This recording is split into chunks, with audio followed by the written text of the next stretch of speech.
Bom dia, muito bom dia. Está no ar o Jornal do Boris. O Jornal do Boris é um sobrevoo pelos principais acontecimentos do Brasil e do mundo a partir das primeiras páginas dos jornais. E, claro, hoje os jornais continuam repercutindo as eleições do último domingo e continuam fazendo especulações dos arranjos que os políticos estão fazendo para a disputa do segundo turno, especialmente em São Paulo. O segundo turno será no próximo dia 27. No próximo dia 27. E agora, as campanhas eleitorais no rádio e na TV, que se mostraram eficientes, ao contrário do que muita gente dizia, do que muita gente pensava, elas serão equitativamente divididas. Desculpe, os horários terão rigorosamente o mesmo tempo. Então, isso equaliza um pouco a eleição. Agora, dizer que é uma nova eleição não está correto. Tem que dizer, é uma nova eleição. Não é bem assim. O eleitor traz na sua memória em quem ele votou no primeiro turno, isso influencia. Ele também é motivado pelas novas apresentações do horário gratuito e do que acontece nas redes sociais e reforça o próprio voto. Então, tem uma série de fatores que mudam. Não é uma nova eleição. Traz a memória da eleição anterior e tem gente que acha que traz a memória de muitas eleições anteriores, claro, dependendo da idade do eleitor. Até essa tese existe. Então, não é tão simples assim. Aqueles valores apresentados, aqueles prognósticos, aquelas tendências apresentadas pelos institutos de pesquisas, mostrando que fulano, cicrano, beltrano ganhava no segundo turno, podem ser relativizadas, mas são importantes. E, no caso, se isso se confirmar, o atual prefeito em São Paulo, o doutor Ricardo, venceria todos os outros candidatos num segundo turno. Então, ele venceria também, Ricardo Nunes venceria a Guilherme Boulos num segundo turno. Agora, isso deixa de ser tão verdade no momento que teremos uma campanha renhida por rádio, televisão e pelas redes sociais. As coisas não são assim. E aí você tem, em São Paulo, os votos de Pablo Marçal. Para quem irão? Muito provavelmente por afinidades ideológicas ao prefeito Ricardo Nunes. Agora, ter certeza absoluta que isso vai acontecer, ninguém tem. As coisas podem se modificar. Então, e pode haver acidentes de como essa falsificação do Pablo Marçal. Aliás, sobre o Pablo Marçal, eu queria dizer uma coisa que eu considero importante. O Pablo Marçal não é nenhum santo. Pablo Marçal tem problemas na vida dele, se bem que aos 18 anos. Eu não conheço esse senhor, nunca vi mais careca na minha vida, nunca trabalhei sob o aspecto jornalístico com ele, mas vejo nele alguém que infunde terror no atual establishment político. Então, o segundo andar, o andar de cima, quer se livrar desse intruso, entre aspas, o tempo todo. Então, a gente vê que a falsificação, que foi uma coisa muito grave, precisa apurar tintim por tintim, mas os fatos apontam para ele, e uma série de coisas condenam Pablo Marçal. Agora, claro que Pablo Marçal deve ser submetido às penas da lei. Lei é lei. Agora, olhe para os lados. E o pessoal da Lava Jato não conta? E a bandidagem que está aí solta pelo Brasil, ocupando cargos importantíssimos, e que a justiça acaba culpando as leis, passando o pano na vida dessa gente. Tem aí gente que está no topo da política brasileira, que a gente sabe comprovadamente, e eu vou dar o nome que deve se dar a esse fato, comprovadamente ladrão. Gente que a Lava Jato provou e comprovou, e os tribunais, em todas as suas instâncias, inclusive no Supremo, carimbaram essas culpas, e agora essas pessoas estão aí soltas, reivindicando a devolução das multas que eles pagaram por crimes confessados. Crimes confessados, né? Com papel passado, né? Com firma reconhecida, etc, etc. Então, eu acho que o Pablo Marçal tem que ser comparado a esse pessoal, tem que dar o mesmo tratamento vergonhoso que se dá a essa gente que roubou, furtou, assaltou e está soltinho da Silva, né? Premiados com gentilezas supostamente baseadas na lei. Aliás, quando você lê esse supostamente, isso, segundo os bons advogados, é de uma fraqueza assustadora. Não vou dar nome aos bois, você sabe quem são, e não são poucos. Então, eu vejo que o Pablo Marçal vai para o último dos infernos, e os outros, alguns deles estão subindo aos céus, estão saindo do purgatório, limpinhos, com o nome limpo, prontos para roubar de novo, com uma lábia muito bem estabelecida para cima da gente. Comigo não, Sebastião. Pablo Marçal merece as penas da lei, mas tem que receber o mesmo tratamento que os outros. Aliás, os outros é que estão sendo liberados de maneira injusta com a população que foi roubada por essa bandidagem que está solta. Não é só o Pablo Marçal, não. Aliás, ele tem muito menos defeitos que muitos desses cartolas que estão aí por cima comandando a política nacional e sem nenhum temor fazendo várias coisas que eles já fizeram que acabam sendo contra a população brasileira. Tenho dito. Tem uma coisa aqui que me chamaram a atenção e que eu achei que não era verdade. Está na Folha de São Paulo, eu vou pôr a Folha aqui. Você acredita que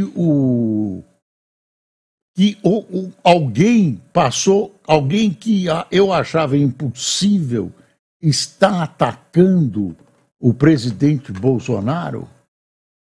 Onde é que está? Estou procurando, por exemplo, primeira página da Folha, mas tem alguma coisa acontecendo aqui no meu tal Estadão, e eu quero achar a Folha.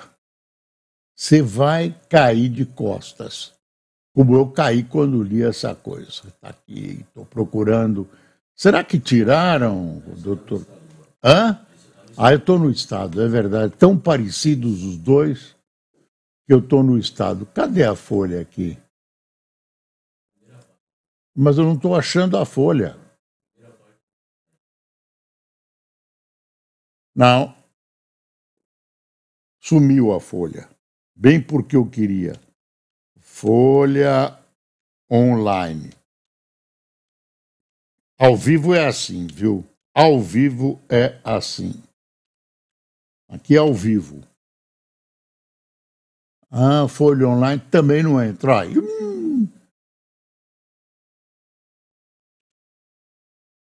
Folha online.com.br.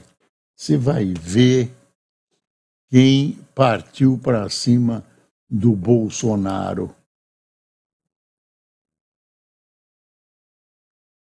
Ah, tá aqui a Folha, vamos ver. Tá aqui, ó. Mostra, Fernando, tá aqui. Malafaia diz que Bolsonaro é covarde, omisso e questiona. Que porcaria de líder é esse? Malafaia, até tu, Malafaia. Dubiedade da eleição de São Paulo foi uma vergonha, afirma. Vou cobrar royalties do pastor Malafaia. É uma vergonha, diz Malafaia. Ex-presidente vê campo dividido e novos protagonistas. Lula prevê confronto nacional com bolsonarismo. Isso que eu estava procurando é a Mônica Bergamo, que está publicando.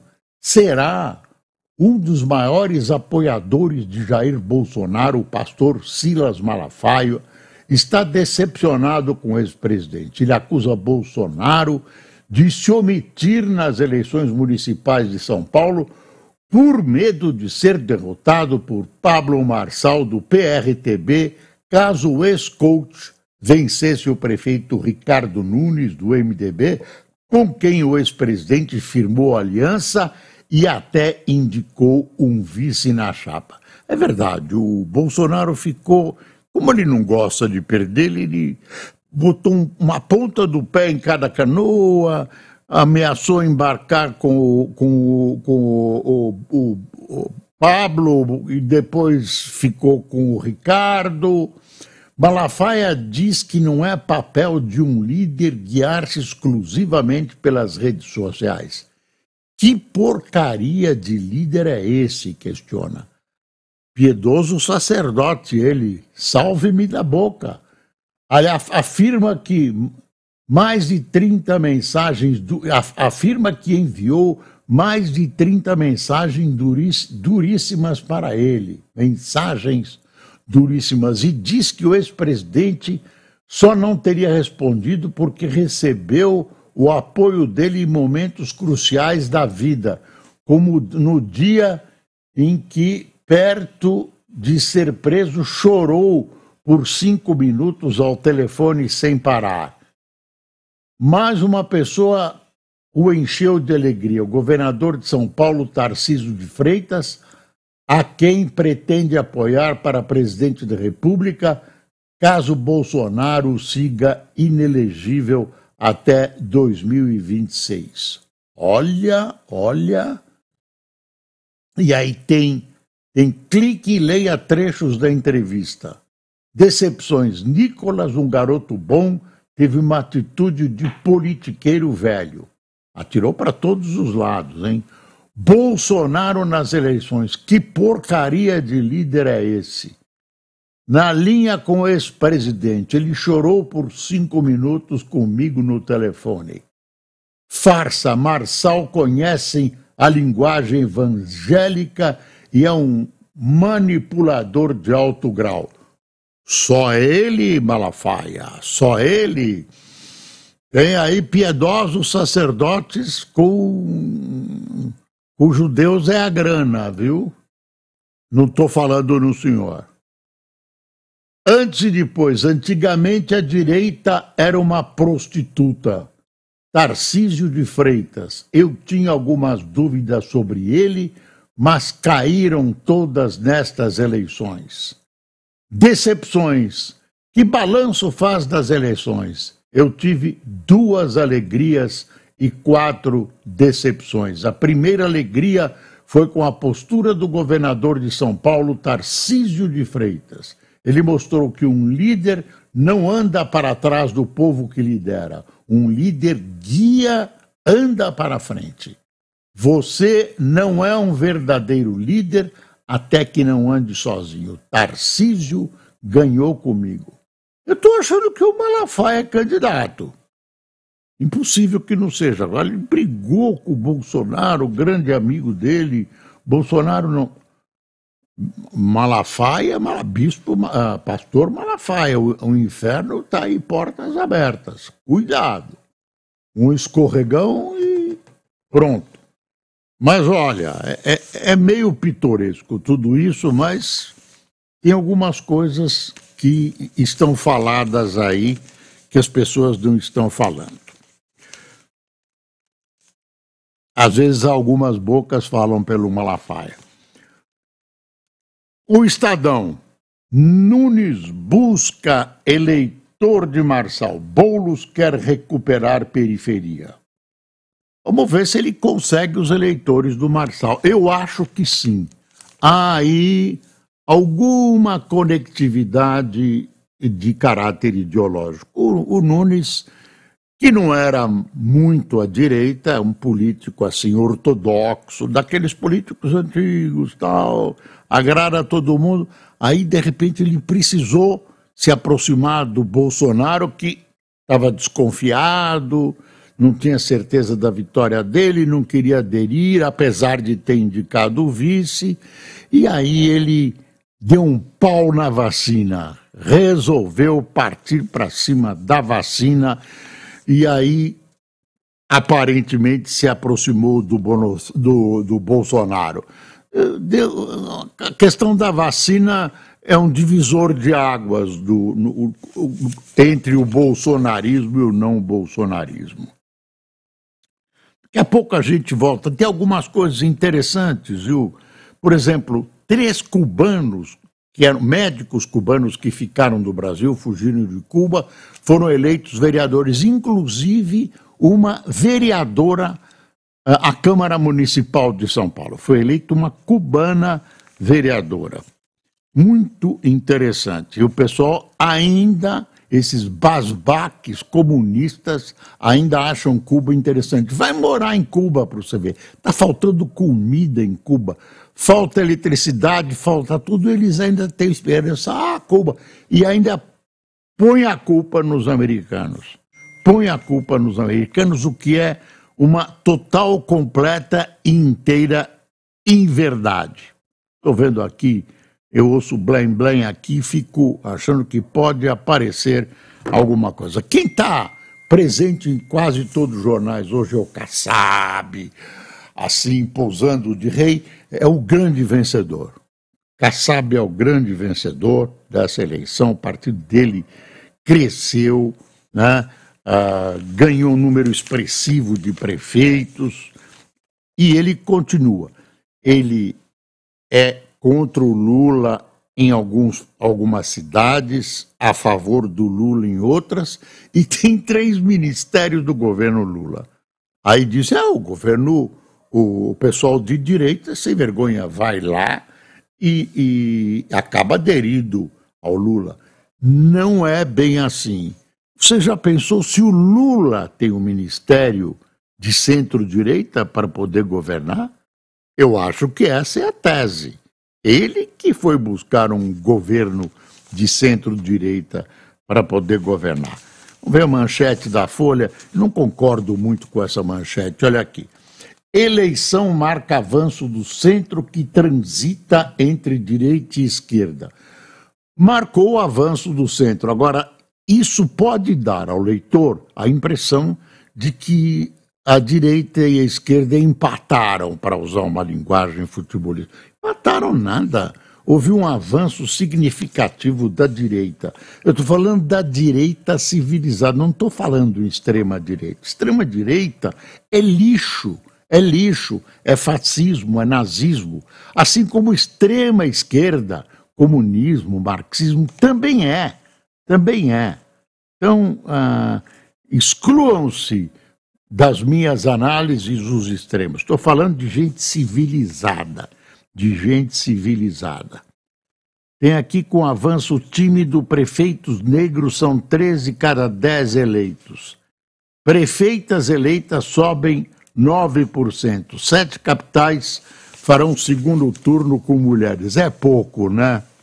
Mas mulher é mais honesta.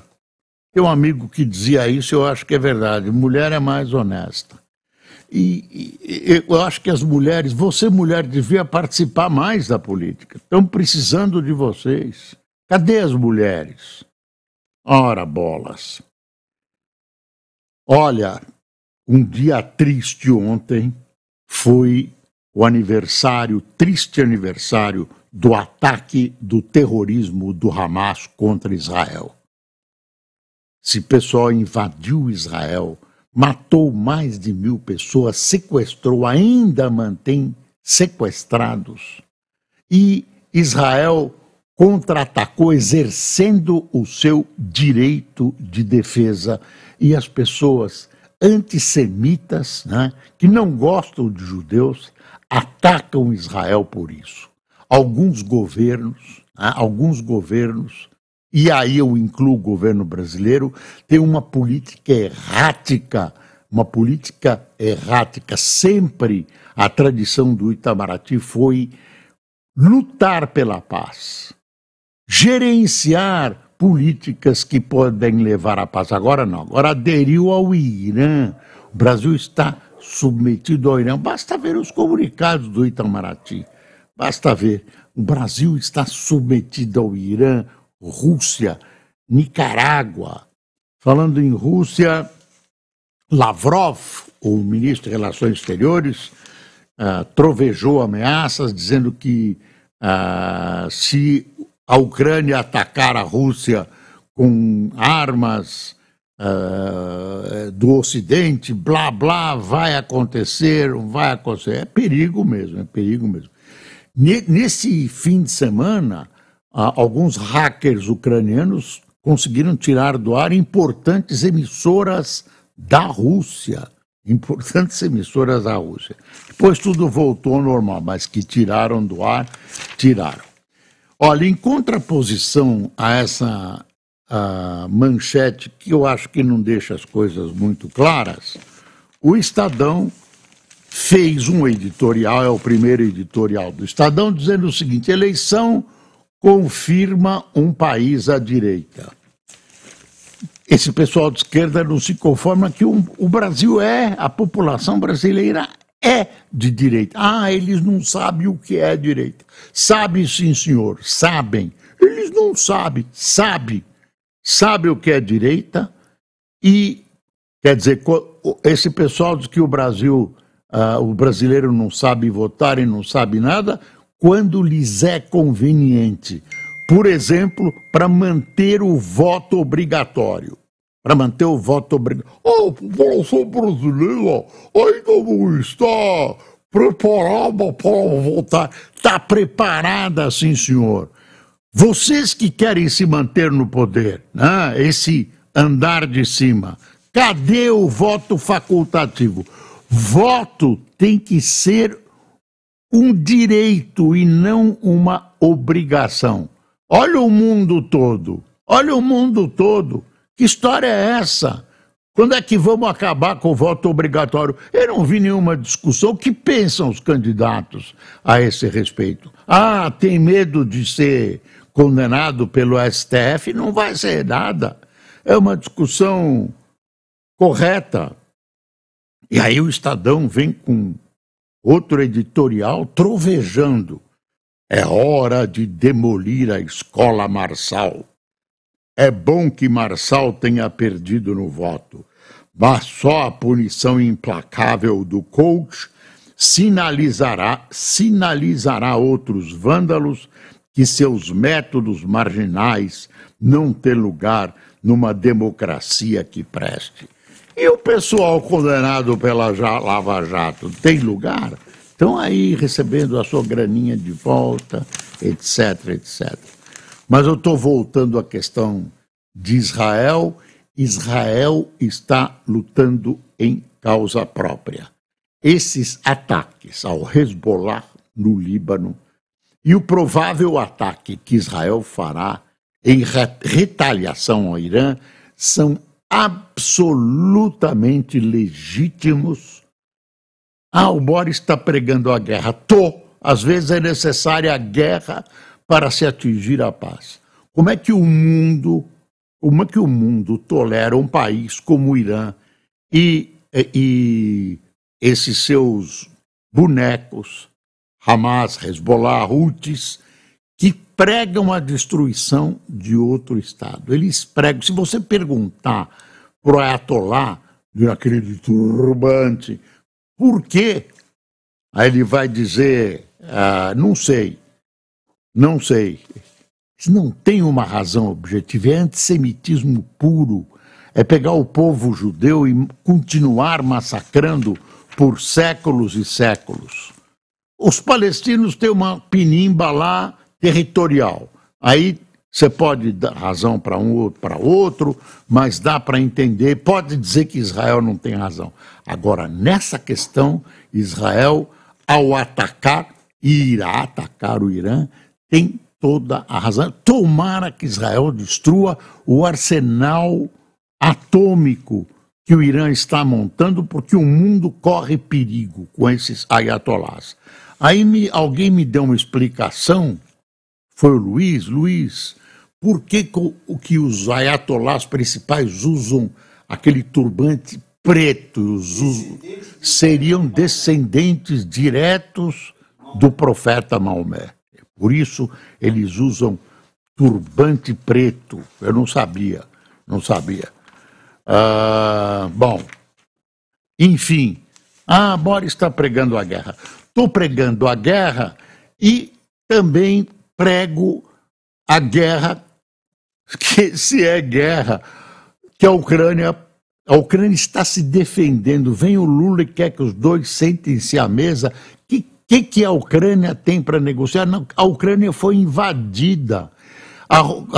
Eu vou dar um pedaço do meu território para vocês, vou abrir mão da minha soberania. Foi invadida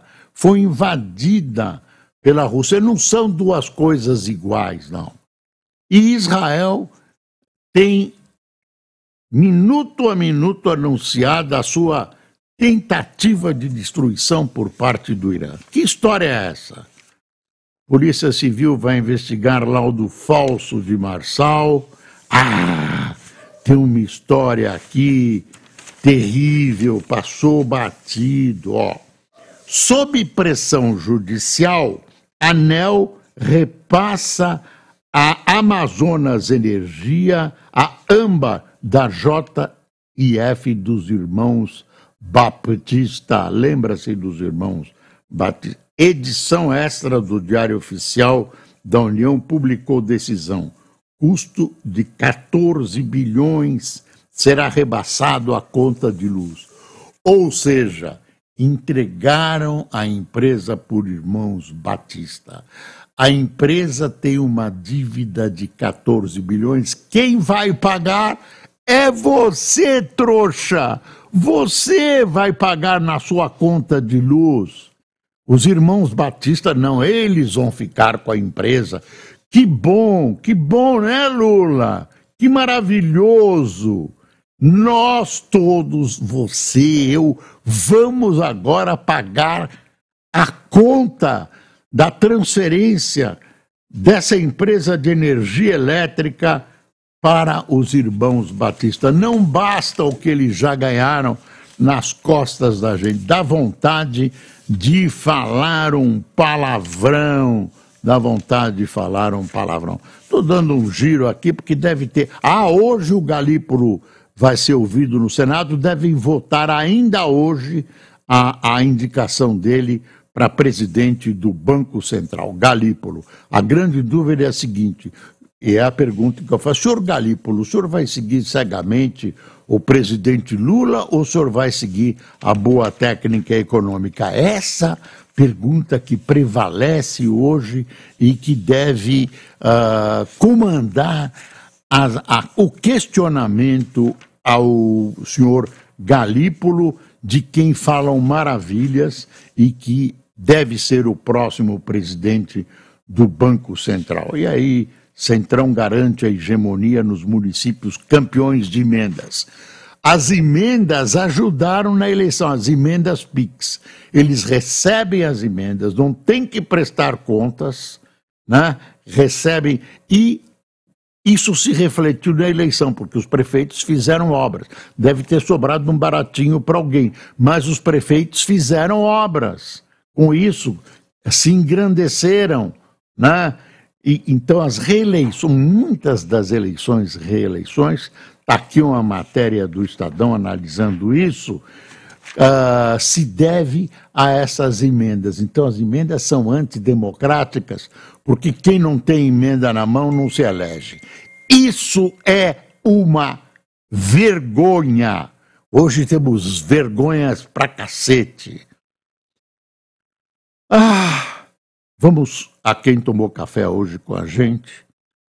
Coriolano Safilho, Mércia Arcara ou Arcará, João Cunha, Andréa Silva, Ruth Carvalho, Rodrigo Trem, Luiz Gonzaga Ribeiro, Vitória Dias, Lucivaldo Martins, Leonir Ferreira, Leonardo Montes, Ângelo Mori, Esther Rios, Marcos Sorocaba, Cíntia Gomes de Cuiabá, Felipe Daro de Igaci, Alagoas, Carlos Henrique de Moanda, Gabão, do Gabão. Carlos Henrique, o que faz você no Gabão?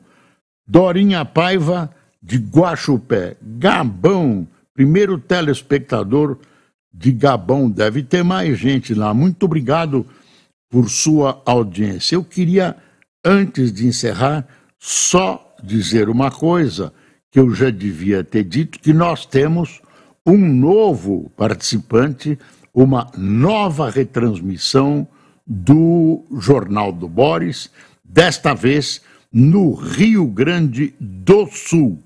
Estamos hoje inaugurando a transmissão do Grupo F Brasil, ganhando algumas emissoras ligadas a esse grupo, que eu saúdo hoje na nossa primeira transmissão e saúdo a população do Rio Grande do Sul, que agora nos acompanha no cotidiano. Bom dia, Rio Grande do Sul, irmãos gaúchos. E bom dia a todos vocês.